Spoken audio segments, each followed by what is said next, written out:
Hi friends, ഞാൻ ഇന്നൊരു video ആയിട്ട് വരെയാണ് കൂട്ടുകാരെ. ഞങ്ങളുടെ വീട്ടിൽ 1 കിലോ കോവയ്ക്ക വരെ ഇന്നലെ വിളവെടുത്തു. അതിൻ്റെ വീഡിയോസുമായിട്ടാണ് ഞാൻ വന്നത്. ഞാൻ തന്നെ അരിഞ്ഞു തോരൻ വെക്കുകയാണ്. വിഴുക്കാണ് പുരട്ടുന്നത്. അതിൽ നിന്നും കുറച്ചെടുത്ത് ഒരു കറിയും വയ്ക്കുന്നുണ്ട്. അതാണ് ഞാനൊന്ന് കാണിക്കുന്നത്. ഇന്ന് വീഡിയോ ആയിട്ട് ഞാൻ വന്നത് കൂട്ടുകാരുടെ അടുത്ത്. എല്ലാ കൂട്ടുകാരും എൻ്റെ വീഡിയോ സ്ലിപ്പ് ചെയ്യാതെ ഒന്ന് കണ്ട് സപ്പോർട്ട് തരണേ കൂട്ടുകാരെ. എൻ്റെ ഷോട്ടൊന്നും ആരും കാണുന്നില്ല. എന്ത് പറ്റിയെന്ന് എനിക്കറിയത്തില്ല. നോട്ടിഫിക്കേഷൻ കിട്ടുന്നില്ലെന്ന് തോന്നുന്നു ആർക്കും.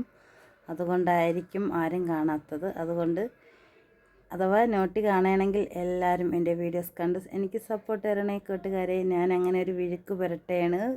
കോവയ്ക്ക ചെറുതായിട്ട് അരിഞ്ഞ് എടുത്തിട്ടുള്ളൊരു വിഴുക്കാണ്. നല്ല ടേസ്റ്റുള്ളൊരു വിഴുക്ക് പുരട്ടലാണ്.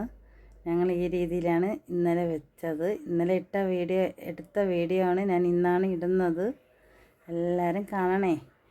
കണ്ടോ, ഞാൻ കടുക് പൊട്ടിച്ചു, വെളിച്ചെണ്ണയിൽ കടുക് പൊട്ടിച്ചു, പിന്നെ കോവയ്ക്ക ഇട്ടു. അതിൽ സവാള, പച്ചമുളക്, കറിവേപ്പില എല്ലാം കൂടെ ഇട്ടൊരു കോവയ്ക്ക വിഴുക്കാണ്.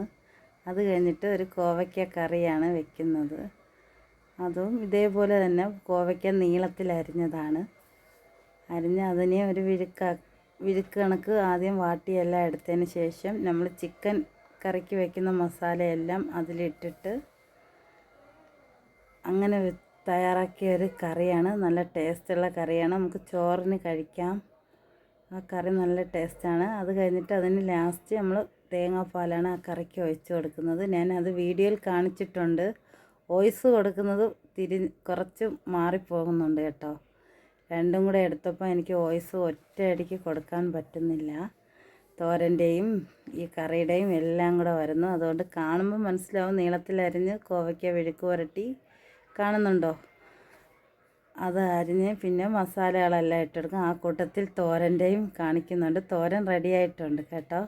ഈ രീതിയിൽ എല്ലാവരും വെക്കണം. തോരൻ നല്ല ടേസ്റ്റുള്ളൊരു കോവയ്ക്ക തോരനാണ്. മസാല ഇട്ടത് കണ്ടോ? ഇതാണ് മസാല ഇടുന്നത്. നമ്മളെ വീട്ടിലെ മല്ലിപ്പൊടി, കുരുമുളക് പൊടി, മുളക് പൊടി എല്ലാം ഇട്ടുള്ളൊരു മസാലക്കൂട്ടാണ് ഇട്ടത്.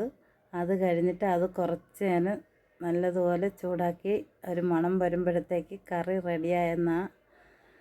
അപ്പോഴത്തേക്ക് തേങ്ങാപ്പാൽ ഒഴിച്ച് കറി റെഡിയായി കേട്ടോ. എല്ലാവരും വീഡിയോസ് കാണണം. സ്ലിപ്പ് ചെയ്യാതെ കണ്ട് സപ്പോർട്ട് തരണം. പിന്നെ തോരൻ കുറച്ചും കൂടെ റെഡിയാവാറുണ്ട്. ഇപ്പം തോരൻ റെഡി ആയിട്ടുണ്ട്. ഇതാ തോരൻ റെഡി ആയിട്ടുണ്ട്. എല്ലാവരും വീഡിയോ കാണണം.